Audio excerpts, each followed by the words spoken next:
नमस्कार दोस्तों।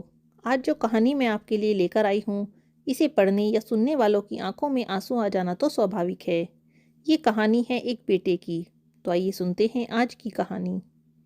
माँ, मुझे कुछ महीने के लिए विदेश जाना पड़ रहा है। तेरे रहने का इंतजाम मैंने वृद्धाश्रम में करा दिया है।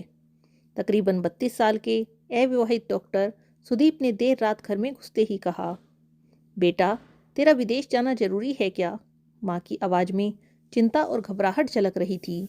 माँ, मुझे इंग्लैंड जाकर कुछ रिसर्च करनी है। वैसे भी कुछ ही महीनों की तो बात है, सुदीप ने कहा। जैसी तेरी इच्छा, मरी सी आवाज़ में माँ बोली। और छोड़ आया सुदीप अपनी माँ प्रभा देवी को पड़ोस वाले शहर में स्थित एक वृद्धाश्रम में। वृद्धाश्रम में आने पर शुरू शुरू में हर बुजुर्ग के चेहरे पर जिंदगी के प्रति हताशा और निराशा साफ झलकती थी, पर प्रभा देवी के चेहरे पर वृद्धाश्रम में आने के बावजूद कोई शिकन तक नहीं थी। एक दिन आश्रम में बैठे कुछ बुजुर्ग आपस में बातें कर रहे थे। उनमें 2-3 महिलाएं भी थीं। उनमें से एक ने कहा, डॉक्टर का कोई सगा संबंधी नहीं था जो अपनी माँ को यहाँ छोड़ गया?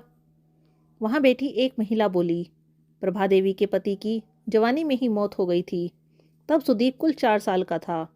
पति की मौत के बाद प्रभा देवी और उसके बेटे को रहने और खाने के लाले पड़ गए थे। किसी भी रिश्तेदार ने उनकी मदद नहीं की थी। प्रभा देवी ने लोगों के कपड़े सिल सिल कर अपने बेटे को पढ़ाया। बेटा भी पढ़ने में बहुत तेज था, तभी तो वो डॉक्टर बन सका। वृद्धाश्रम में करीब 6 महीने गुजर जाने के बाद एक दिन प्रभा देवी ने आश्रम के संचालक रामकिशन शर्मा जी के ऑफिस के फ़ोन से अपने बेटे के मोबाइल नंबर पर फ़ोन किया और कहा, सुदीप, तुम हिंदुस्तान आ गए हो या अभी भी इंग्लैंड में हो? माँ, अभी तो मैं इंग्लैंड में ही हूँ, सुदीप का जवाब था। 3-3, 4-4 महीने के अंतराल पर प्रभा देवी सुदीप को फ़ोन करती रही। उसका एक ही जवाब होता, मैं अभी वही हूँ। जैसे ही अपने देश आऊँगा तुझे बता दूँगा। इस प्रकार तकरीबन 2 साल गुजर गए। अब तो वृद्धाश्रम के लोग भी कहने लगे थे कि देखो कैसा चालाक बेटा निकला, कितने धोखे से अपनी माँ को यहाँ छोड़ गया। आश्रम के ही किसी बुजुर्ग ने कहा, मुझे तो लगता ही नहीं कि वह डॉक्टर विदेश विदेश गया होगा। वह तो बुढ़िया से छुटकारा पाना चाह रहा था। किसी और बुजुर्ग ने कहा, मगर वो तो शादीशुदा भी नहीं था। अरे होगी कोई उसकी गर्लफ्रेंड, जिसने कहा होगा पहले माँ के रहने का अलग इंतजाम करो, तभी मैं तुमसे शादी करूँगा। 2 साल आश्रम में रहने के बाद अब प्रभा देवी को भी अपनी नियति का पता चल गया था। बेटे का गम उसे अंदर ही अंदर खाने लगा। वो बुरी तरह से टूट गई। 2 साल आश्रम में और रहने के बाद एक दिन प्रभा देवी की मौत हो गई। उनकी मौत पर आश्रम के लोगों ने आश्रम के संचालक शर्मा जी से कहा कि इसकी मौत की खबर इसके बेटे को तो दे दो। हमें तो लगता नहीं वो विदेश में होगा, वो होगा यहीं कहीं अपने देश में। इसके बेटे को कैसे खबर करूं? उसे मरे तो 3 साल हो गए।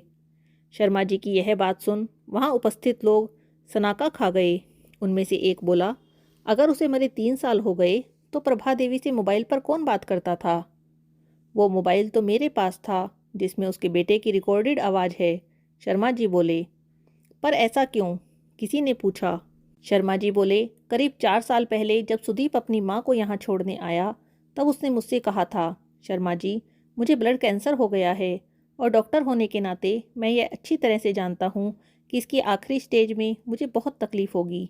मेरे मुंह से, मसूड़ों से खून भी आएगा और मेरी यह तकलीफ़ मेरी माँ से देखी ना जा सकेगी। वो तो जीते जी ही मर जाएगी। मुझे तो मरना ही है, पर मैं नहीं चाहता कि मेरे कारण मेरे से पहले मेरी माँ मरे। मेरे मरने के बाद 2 कमरे का हमारा छोटा सा फ्लैट और जो भी घर का सामान आदि है वो मैं आश्रम को दान कर दूंगा। यह दास्तान सुन वहाँ उपस्थित लोगों की आंखें झलझला आई। प्रभा देवी का अंतिम संस्कार आश्रम के ही एक हिस्से में कर दिया गया। उनके अंतिम संस्कार में शर्मा जी ने आश्रम में रहने वाले बुजुर्गों के परिवार को भी बुलाया। माँ बेटे की अनमोल और अटूट प्यार की दास्तान का ही असर था। इस कहानी को सुनते हुए, पढ़ते हुए आपके मन के विचार कितनी बार बदले हैं, जरा सोचिए।